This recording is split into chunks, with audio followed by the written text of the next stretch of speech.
नमस्कार दोस्तों, स्वागत है आपका हमारे YouTube चैनल ई लर्निंग की दुर्गेश में। दोस्तों, आज मेरे द्वारा साइंस की जूनियर टेट और सीटेट में के महत्वपूर्ण क्वेश्चन का शुरुआत की जा रही है, जिसमें पहला क्वेश्चन है आपके सामने। ऊष्मा की एसआई इकाई क्या है? जी हाँ दोस्तों, ऊष्मा की एसआई इकाई क्या है? जूल, कैलोरी, किलो कैलोरी, इन चारों विकल्पों में से ये ऊष्मा की एसआई इकाई बताइए। एसआई इकाई मतलब स्टैंडर्ड मानक क्या है? तो ऊष्मा की एसआई इकाई है joule. Joule A is right answer. तो फ्रेंड्स, चलते हैं अगले क्वेश्चन की तरफ। अगले क्वेश्चन है, माध्यम में ध्वनि तरंगों की प्रकृति होती है। जी हाँ, माध्यम में ध्वनि तरंगों की प्रकृति कैसी होती है? तो ऑप्शन हमारे हैं न तो ऑप्शन ए है न तो अनुदैर्ध्य और न ही अनुप्रस्थ। दूसरा ऑप्शन है केवल अनुदैर्ध्य। तीसरा है केवल अनुप्रस्थ और चौथा है अनुदैर्ध्य और अनुप्रस्थ दोनों। तो दोस्तों बताइए, इसमें कौन सा ऑप्शन सही है? तो फ्रेंड्स, जो माध्यम में ध्वनि तरंगों की प्रकृति है वो केवल अनुदैर्ध्य होती है। इसका राइट आंसर भी है। चलते हैं नेक्स्ट क्वेश्चन की तरफ। नेक्स्ट क्वेश्चन है, एक एंगस्ट्रॉम का मान होता है। एंगस्ट्रॉम, जिन्होंने अपने हाई स्कूल तक की परीक्षाएं साइंस की अच्छे से तैयारी की है वो बता सकते हैं, और जिन्होंने नहीं भी की है, प्रतियोगी परीक्षाओं की तैयारी करते रहते हैं, वो भी बता सकते हैं। तो एक एंगस्ट्रॉम का मान क्या होता है? तो पहला ऑप्शन है 10⁻−10 माइक्रोन। दूसरा है 10⁻−2 माइक्रोन। तीसरा ऑप्शन है 10⁻−4 माइक्रोन। चौथा ऑप्शन है 10⁻6 माइक्रोन। तो दोस्तों, 1 माइक्रोन बराबर होता है 1/10,000 म्यू। 10,000 को हम लिख सकते हैं 10⁻4 म्यू। जब ये ऊपर जाएगा तो 1 × 10⁻⁻4 म्यू। यहाँ से 1 हम नहीं लिखेंगे तो भी चल जाएगा, इसलिए इसका ऑप्शन 3 सत्य है। 1 एंगस्ट्रॉम बराबर 10⁻⁻4 माइक्रोन। तो नेक्स्ट क्वेश्चन की तरफ चलते हैं। ध्वनि तरंग की चाल अधिकतम होती है। हाँ, तो दोस्तों बताइए, ध्वनि की चाल अधिकतम होगी। ध्वनि की चाल किस माध्यम में अधिकतम होगी? निर्वात में, जल में, इस्पात में, वायु में। इन चारों ऑप्शनों में से ध्वनि की चाल अधिकतम किस माध्यम में होगी? तो हमारी ध्वनि की चाल इस्पात में अधिकतम होगी। नेक्स्ट क्वेश्चन की तरफ चलते हैं। निम्न में से कौन जलीय ब्रायोफाइट है? जलीय ब्रायोफाइट कौन सा है? ऑप्शन ए है मार्केंसिया पाल्माटा। दूसरा है रिक्सिया डिस्कलर। तीसरा है मार्केंसिया पॉलीमॉर्फा। तीसरा है रिक्सिया फ्लूटेंस। तो फ्रेंड्स, इसका ऑप्शन डी सत्य है, रिक्सिया फ्लूटेंस। अगले क्वेश्चन की तरफ चलते हैं। निम्न में से कौन पूर्ण स्तंभ परजीवी है? देखिए, पिछले कई सालों में टेट सीटेट सभी क्वेश्चन में पूछा जाता है पूर्ण स्तंभ परजीवी। पूर्ण स्तंभ परजीवी कौन सा है इसमें देखिए, ऑप्शन है विस्कम, अमरबेल, रैफ्लिसिया, चंदन।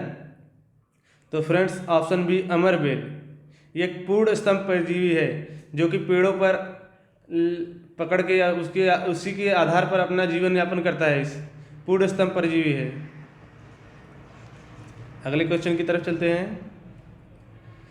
स्थानिक जातियाँ क्या है? स्थानिक जातियाँ क्या है? तो फ्रेंड्स, ये क्वेश्चन हमें प्रश्न से ही पता चल जाना चाहिए, हमें समझ लेना चाहिए स्थानिक जातियाँ क्या है। तो ऑप्शन की तरफ चलते हैं। वे पौधे और जंतु जो सामान्य हो और संसार भर में फैले हो। ऑप्शन बी की तरफ चलते हैं। वे पौधे और जंतु जो केवल एक विशिष्ट भौगोलिक क्षेत्र में पाए जाते हो। ऑप्शन सी की तरफ चलते हैं। वो अन्य जातियाँ जो समाप्त होने की कगार पर हो। और ऑप्शन डी हमारा है, वो अन्य जीव जिनको शिकारियों से बचाया गया हो। तो फ्रेंड्स, इसमें ऑप्शन 20 सत्य है। स्थानिक जातियाँ हमसे पूछा है, वे पौधे या जंतु जो केवल एक विशिष्ट भौगोलिक क्षेत्र पर पाए जाते हैं। स्थानिक का मतलब यही होता है ना, कि एक विशिष्ट क्षेत्र में जो पाए जाते हों। तो तो इस तरह हमारा ऑप्शन बी सत्य है। अगले क्वेश्चन की तरफ चलते हैं।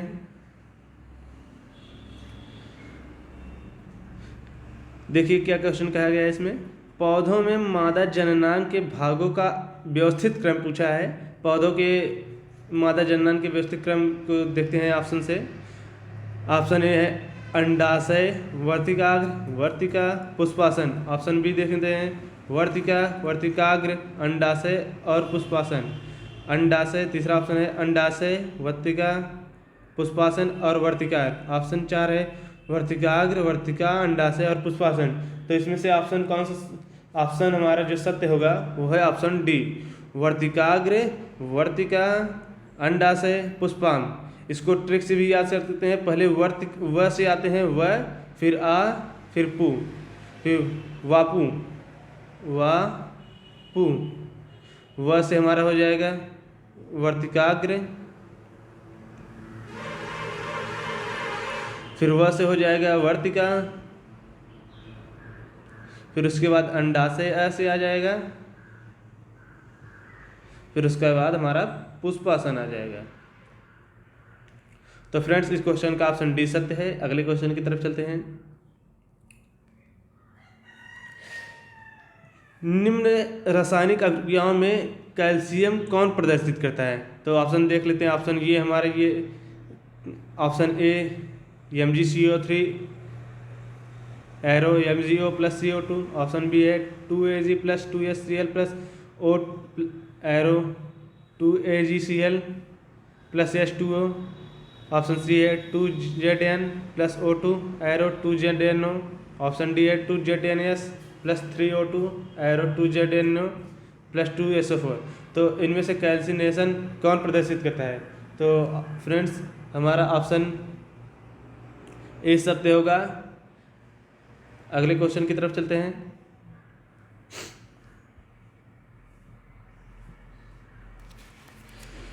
कौन सी रंगहीन गैस लेड एसीटेट पेपर को काला कर देती है? हाँ जी हाँ, काला कर देती है। तो बताइए फ्रेंड्स कौन सी रंगहीन गैस लेड एसीटेट पेपर को काला कर देती है? तो पहला ऑप्शन है sulphur dioxide, chloride, hydrogen sulphide और ब्रोमाइड। तो फ्रेंड्स इसका ऑप्शन कौन सा सत्य होगा? इसमें से हमारा तीसरा ऑप्शन सत्य होगा, hydrogen sulphide lead acetate paper को काला कर देती है। अगले क्वेश्चन की तरफ चलते हैं।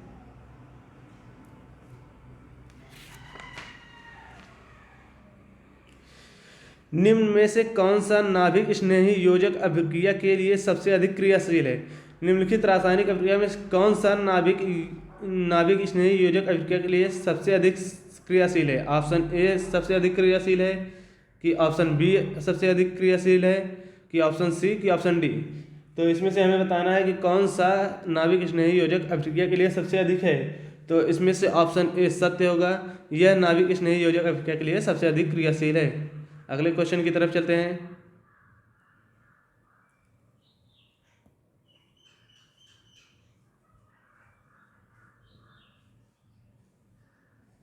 देखिए फ्रेंड्स ये क्वेश्चन हमारा फिर से दोबारा आ गया है। तो इसमें से ये हमें फिर से कुछ पढ़ना नहीं है। कैल्सिनेशन कौन गैस प्रदर्शित करता है? तो इसका ऑप्शन हम ए पढ़ चुके हैं, MgCO3 arrow MgO plus CO2। आगे चलते हैं। ये हमारा लेड एसीटेट पेपर वाला क्वेश्चन दोबारा फिर से आ गया है। फिर से भी इसको हल कर लेते हैं। रंगहीन गैस, कौन सी रंगहीन गैस लेड एसीटेट पेपर को काला कर देती है? तो इसको हम पढ़ सकते हैं hydrogen sulphide. Hydrogen sulphide lead acetate paper को काला कर देती है। आगे चलते हैं फ्रेंड्स। अगला क्वेश्चन हमारा है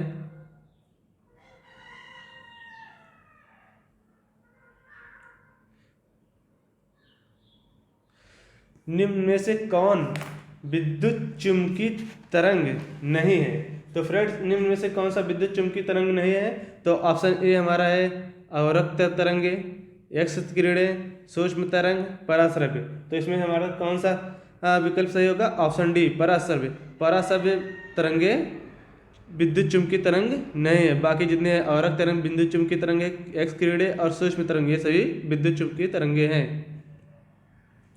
अगला क्वेश्चन है पृथ्वी के चुंबकीय भूमध्य रेखा पर नति कोण का मान पृथ्वी के चुंबकीय भूमध्य रेखा पर नति कोण का मान क्या होगा? तो फ्रेंड्स यहाँ पर 4 विकल्प है। पहला ऑप्शन है 180 डिग्री, 0 डिग्री दूसरा है, तीसरा 45 डिग्री है, चौथा 90 डिग्री। तो इसमें से कौन सा सत्य होगा?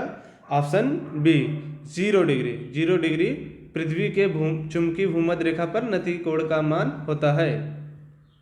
आगे चलते हैं। अगला क्वेश्चन है डेसिबल है। तो हम छोटी कक्षाओं से ही पढ़ते आए हैं, केवल 6th-7th में ही हमें मिल जाएगा डेसिबल, जिसके माध्यम से ध्वनि का मापन किया जाता है। ध्वनि का मापन करने वाला यंत्र है।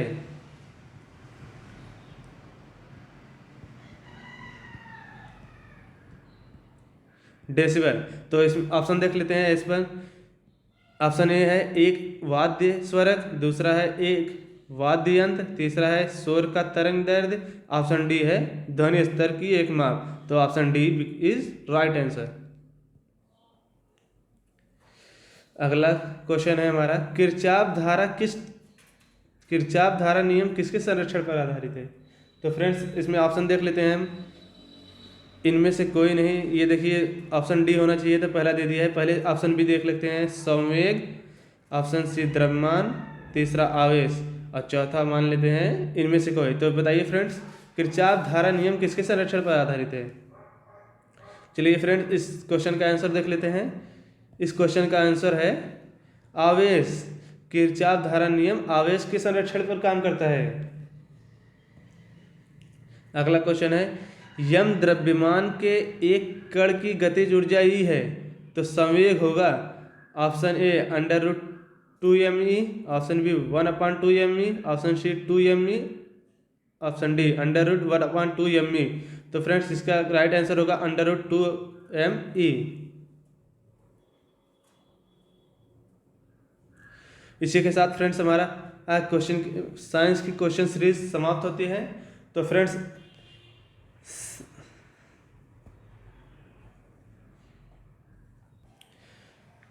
ये महत्वपूर्ण सीरीज फ्रेंड्स आपके लिए साइंस के लिए, स्पेशली साइंस के लिए चलाए गए हैं, जो कि junior C TET, UP TET सभी में ऐसे क्वेश्चन पूछे जाते हैं। तो फ्रेंड्स चैनल से बने रहिए और हमारे वीडियो को लाइक शेयर सब्सक्राइब करते रहिए। तो फ्रेंड्स आज के लिए बस इतना ही। जय हिंद, जय भारत।